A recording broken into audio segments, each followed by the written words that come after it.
All right, let's dive into the world of high stakes and even higher tempers.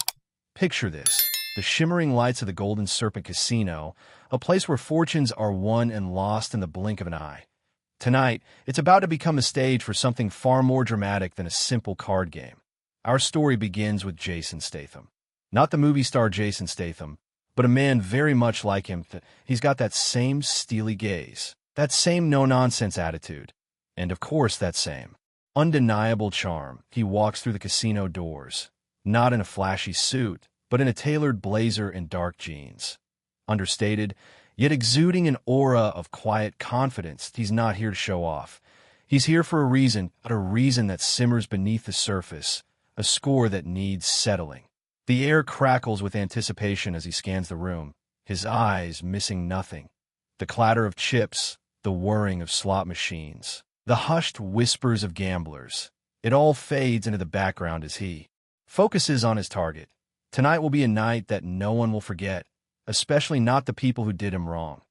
But before any plans are set in motion, an insult is incoming, and it's a bad one. The insult arrives swiftly, cutting through the casino's manufactured cheer like a shard of ice. That a tall, impeccably dressed man with slicked-back hair and a condescending smirk approaches Statham. This is Mr. Beaumont, the casino manager, a man who clearly believes he's a cut above everyone else in the room. Well, Beaumont drawls, his voice dripping with disdain. If it isn't our frequent visitor, I trust you've managed to scrape together enough for a few rounds this time? Or are you planning on charming the staff out of their tips again? Statham's eyes narrow slightly, but he doesn't rise to the bait. He knows Beaumont is trying to provoke him, to get him riled up. Whatever happened in the past, it clearly still stings Beaumont. The other gamblers nearby subtly pause their games, sensing the tension in the air. The whirring and clatter seem to dull down. Just here for a bit of fun, Beaumont, Statham replies, his voice calm and even. Wouldn't want to cause any trouble. Beaumont lets out a short, humorless laugh. Trouble seems to follow you, Mr. Statham, like a bad penny. Just try to keep it down, all right? We have standards to maintain. With that, Beaumont turns and saunters away, leaving Statham standing there, the insult hanging in the air. But Statham doesn't let it faze him. He takes a deep breath, reminding himself why he's here. The game has begun. Statham moves towards the poker tables, the earlier exchange already fading from his face like a passing cloud. He chooses a table with a mix of seasoned players and nervous newcomers, a blend that suits his purpose. That he buys in with a stack of high-denomination chips, instantly, commanding respect or perhaps envy. The game begins, and Statham is a force to be reckoned with. He plays with a quiet intensity, his eyes sharp and focused, reading his opponents with unnerving accuracy. He bluffs when he needs to, folds when he has to, and bets big when he knows he has the upper hand. Chips flow his way, piling up in front of him like a slowly growing mountain. The other players grow increasingly frustrated. Their carefully constructed strategies crumble beneath Statham's relentless pressure. Whispers start to circulate. Is he cheating? Is he just incredibly lucky? Whatever the reason, Statham is dominating the game, and Beaumont is watching from his office, his earlier smirk replaced with a growing unease. This wasn't supposed to happen. Statham wasn't supposed to win. With each pot he wins, Statham's presence in the casino becomes more pronounced, a thorn in Beaumont's side that he can no longer ignore. The seeds of revenge are being sown, one chip at a time. Beaumont can't stand it any longer. He strides down to the poker table, his face a mask of forced politeness. "Excuse me, gentlemen," he says, his voice carrying a false warmth. "I'm afraid we need to pause the game for a moment. We've received a complaint." He directs his gaze at Statham. "Mr. Statham, would you mind stepping aside with me for a moment? There seems to be some concern about your methods." Statham raises an eyebrow, but calmly pushes back his chair. "Concern? I assure you, I'm playing by the rules." "That's what we need to verify," Beaumont says, his eyes glinting. He gestures for two burly security guards to flank Statham.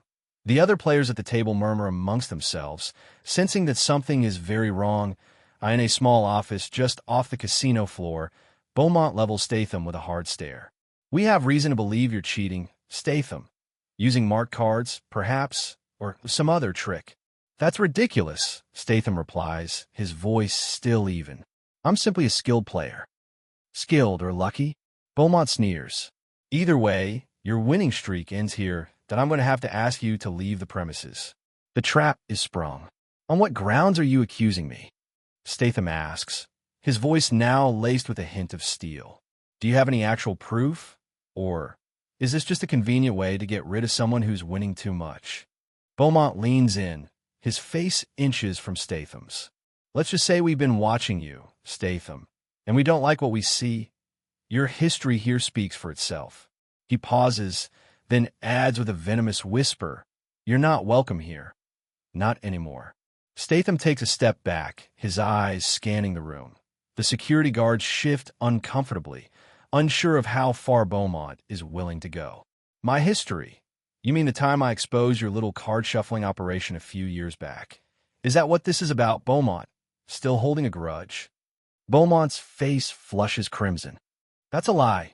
You were banned for disruptive behavior. Disruptive behavior? Or exposing your illegal activities? Statham retorts, his voice rising slightly. The truth is, Beaumont, you can't stand the fact that someone like me can come in here and beat you at your own game. That IT bruises your ego, doesn't it? This was a direct hit. The anger in Beaumont's eyes was boiling. Beaumont's composure finally shatters. Get him out of here, he snarls, his face contorted with rage. I don't want to see his face in this casino ever again. The security guards, now acting on clear orders, grab Statham by the arms. He doesn't resist, but his eyes burn into Beaumont's. You'll regret this, Beaumont, he says, his voice low and menacing. This isn't over. As they drag him towards the exit, Statham glances back at the poker table. Some of the players look away, intimidated by Beaumont's power. Others, however, offer him subtle nods of support, a silent acknowledgement of the injustice he's facing.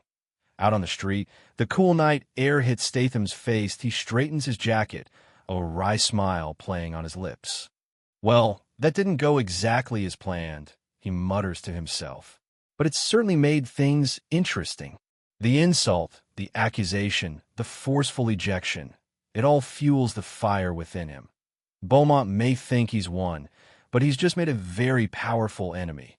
And Jason Statham doesn't back down from a fight, especially when he's been wronged. The game has truly begun now. Back in his apartment, the stark contrast of the opulent casino is striking, and oh, fancy furniture or expensive artwork here. Just a functional space with a worn leather couch, a cluttered desk, and a surprisingly large whiteboard, covered in diagrams and notes.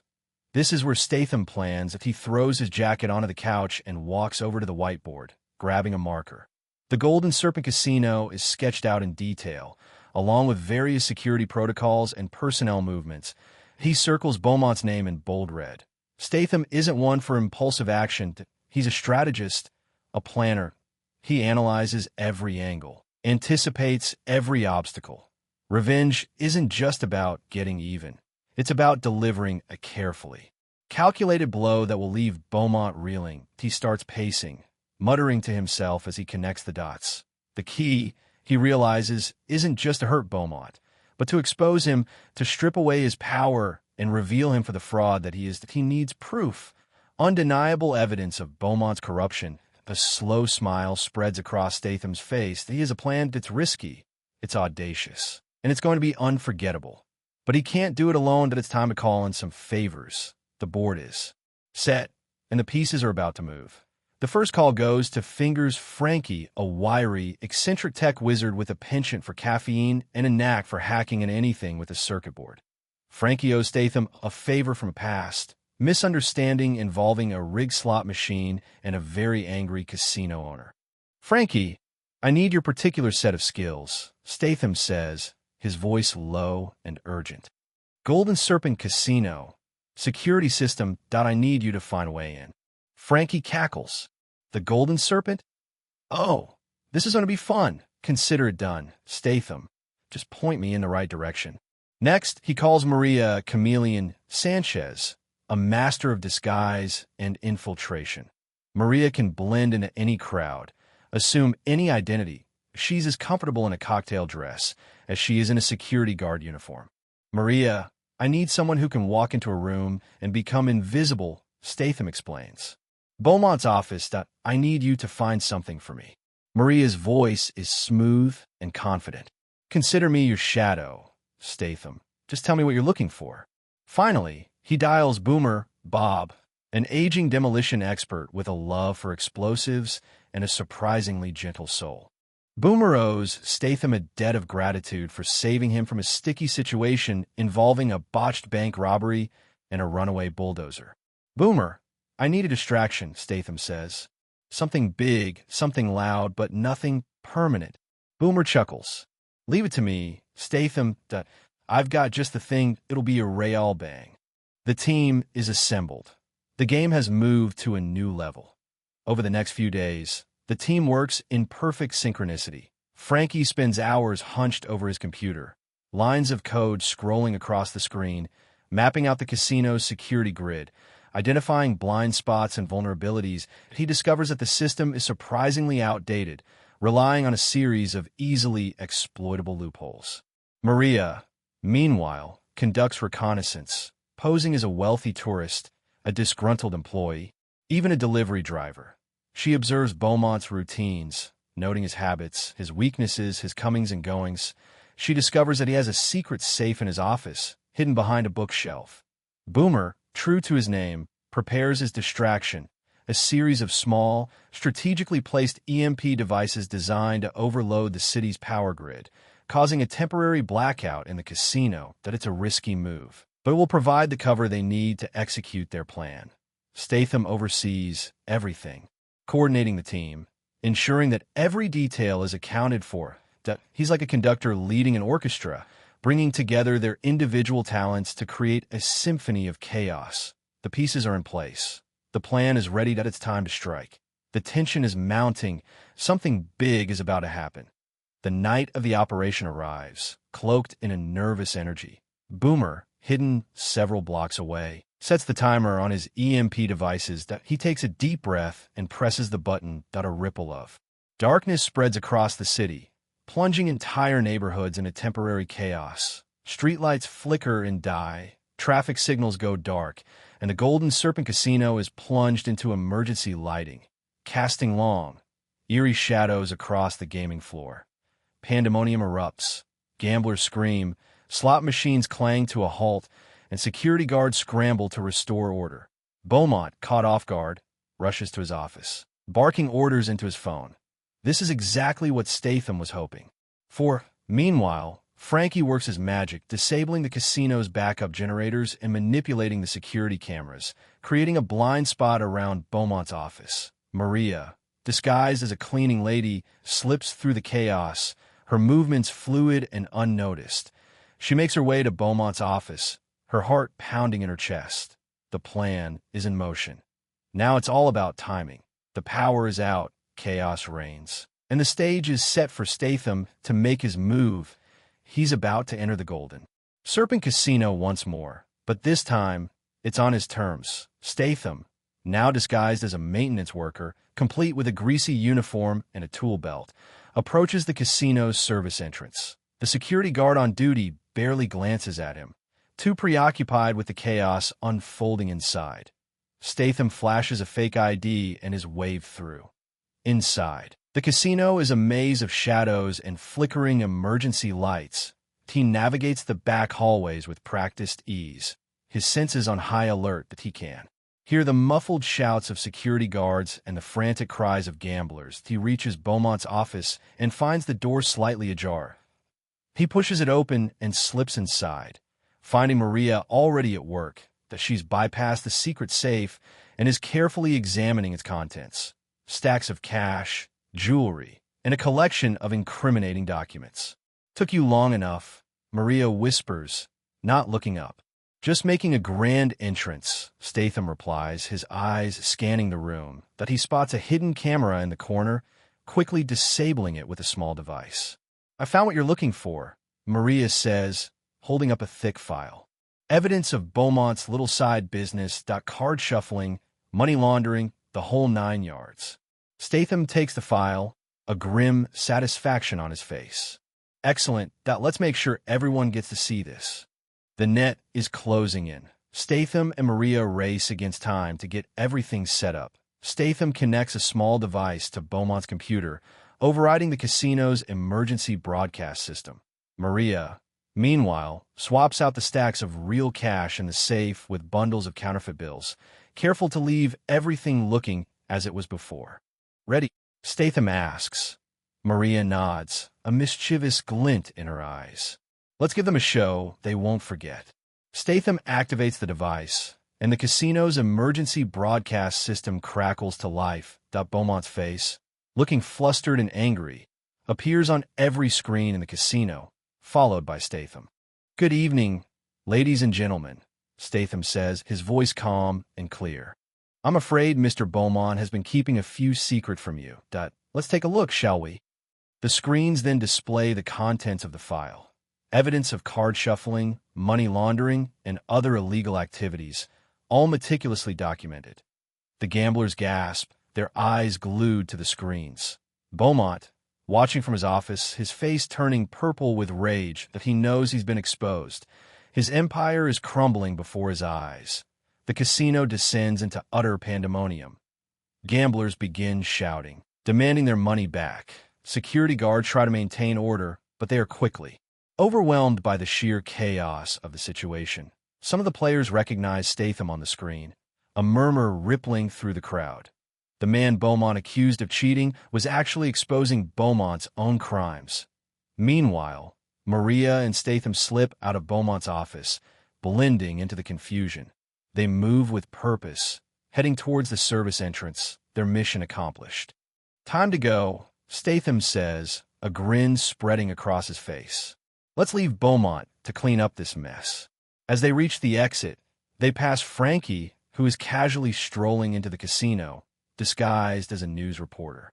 Just here to cover the story, he says with a wink. Looks like things are getting interesting. Outside, the city is still in darkness, but the lights of police sirens are already approaching the casino. The authorities are on their way. Beaumont's world is about to come crashing down. Statham and his team melt into the night, leaving behind a scene of utter chaos and destruction. As the police swarm the Golden Serpent, Beaumont is placed in handcuffs, his face a mask of disbelief and despair. The counterfeit money is discovered in his safe, adding insult to injury. His career, his reputation, his entire life is ruined. Back at his apartment, Statham watches the news reports with a quiet sense of satisfaction. The anchorwoman details Beaumont's crimes, the chaos at the casino, and the ongoing investigation. Frankie sends him a text message with a photo of Beaumont being led away in handcuffs, adding a string of laughing emojis. Statham allows himself a small smile. Justice has been served. Beaumont has paid the price for his arrogance and his corruption. But something still feels incomplete. He glances at the thick file containing the evidence against Beaumont. There are a few names mentioned, individuals who were clearly involved in Beaumont's operation. These were just names of places, nothing more. The file says they are associated. Beaumont was just a pawn. The camera zooms in on a shadowy figure standing behind Beaumont in the news report, but the face is obscured. The person is clearly important. Statham knows that this is just the beginning. A knock on the door interrupts Statham's thoughts. He opens it to find a woman standing there, elegant and mysterious. She introduces herself as Ms. Thorne. Mr. Statham, she says, her voice smooth and controlled. I believe we have something to discuss about Mr. Beaumont. Statham invites her in, his senses on high alert. He knows that Ms. Thorne is connected to the shadowy figure from the news report. This is the next level of the game. Beaumont was working for someone else, wasn't he? Statham asks, cutting straight to the chase. Ms. Thorne smiles, a hint of amusement in her eyes. Indeed, Beaumont was a useful tool, but he became unreliable. You've done us a favor by exposing him. But now you need someone else, Statham says, completing her thought. Perhaps, Ms. Thorne replies. Or perhaps we simply need to ensure that the situation is contained. Beaumont knew too much, and now, so do you. Statham knows that he's playing a dangerous game, that Ms. Thorne is not someone to be trifled with. but he's not one to back down from a challenge.